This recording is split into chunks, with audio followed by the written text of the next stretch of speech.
சரி பேசுவா சரி ஓகே சொல்லுவா ஓகே இந்த வீடியோ பாக்குற எல்லாருக்கும் வணக்கம். இப்ப நீங்க நிக்கிறதுக்கு பாத்தீங்கன்னா ஜல்லிக்கட்டு வேணும்னு போறதுக்காண்ட நிக்கிறோம். என் பேர் வந்து ஜார்ஜ். இது என் கூட ஒர்க் பண்றவங்க.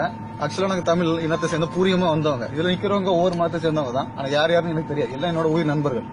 இந்த வீடியோ எடுத்து நீங்க கூட என்னோட உயிர் நண்பர்கள். ஆக்சுவலா ஜல்லிக்கட்டை இப்ப தடை பண்றாங்க. எதுக்குன்னு உங்களுக்கு தெரியாது. வீட்டாங்கிறவங்க யாருங்கிறது இதுவரைக்கும் யாருக்குமே தெரியாத ஒரு உண்மையாட்டு இருக்கு. வீட்டாக்குறது ஒரு இலுமினாட்டி கட்சியை சேர்ந்தவங்க. அவங்களோட மெயின் என்னன்னா இப்போ ஜெர்சி மாடை நம்ம நாட்டுக்கு கொண்டு வந்தா அது மூலமா கேன்சர் எல்லாருக்கும் பரப்பலாம். புரியுதா?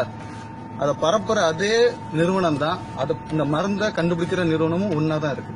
இது உண்மை. இது மக்கள் யாருக்கும் தெரியல. நினைச்சுக்காங்க இது மாட்டு அடக்கிறதுனால வீரத்தை காட்டுறோம், ஒரு பலத்தை காட்டுறோம். அதெல்லாம் இல்ல. உண்மையை சொல்லதா இருந்துச்சுன்னா இந்த மாடு இனத்தை அடிச்சா ஜெர்சி மாடு நம்ம நாட்டுக்குள்ள வரும்.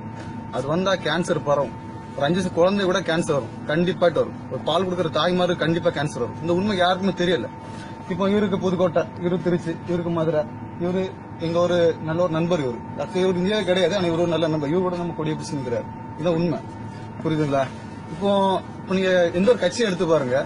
இந்த கட்சி விஷயத்துல இன்னைக்கு இந்த டிஎம்கே இருக்கட்டும், ஏடிஎம்கே இருக்கட்டும், இந்த பிரச்சனை ஒருத்தோட தலைமை இருக்கல. ஏன்னு கேட்டீங்கன்னா ஏடிஎம்கே 400 கோடி போயிடுச்சு இந்த பீட்டா நிறுவனத்துல இருந்து. அதே மாதிரி திமுக வந்து பாத்தீங்கன்னா 300 கோடி திமுகவுக்கு போயிருக்கு. இந்த உண்மை வந்து எந்த ஒரு மீடியாவும் வெளியே கொடுக்கல. ஆக்சுவலா இப்போ 7 நியூஸ் வெளியே கொடுத்திருக்காங்க. அதான் உண்மை. அவங்க கொடுக்குற நியூஸ் வந்து கரெக்டா போயிட்டு இருக்கு. சுத்துவாங்க. இதான் உண்மை.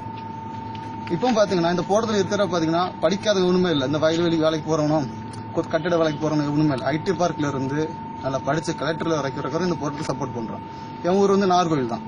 அங்க ஜல்லிக்கட்டோ விவசாயம் அந்த அளவுக்கு எதுவுமே பெருசா ஒன்றும் கிடையாது. ஆனா நிக்கிறவங்களை பாத்தீங்கன்னா முக்காசு பேர் என்னோட என் ஏஜ்ல இருந்து ஒரு 10 வயசு பையன் கூட என் கூட ஆக்சுவலா என் ஸ்டேஜ்ல என் கூட படிச்சவங்க கூட இன்னைக்கு கூட அண்ணன் ஃப்ரெண்ட நின்றுட்டு இருக்கிறான் போராட்டத்துக்காண்டி.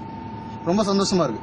ஆனா வருத்தப்படக்கூடிய விஷயம் என்னன்னா நாங்க அங்க இல்ல. நாங்க இருந்தா கண்டிப்பா இங்க நிக்கிற ஒரு இவ்வளவு பேர் கூட கண்டிப்பா நாங்க அங்க நின்றுருப்போம். இதான் உண்மையான விஷயம். அது மாதிரி எங்க உறவுகள் எல்லாமே நிம்மதியா இருக்கணும். எங்களோட பாரம்பரியம் எங்க தலைமுறைக்கு அடுத்த தலைமுறை கண்டிப்பா கிடைக்கணும். அதுக்காக வேண்டி நாங்க அந்த போராட்டத்தில் எங்களுக்கு ஜல்லிக்கட்டு வேண்டும். ஜல்லிக்கட்டு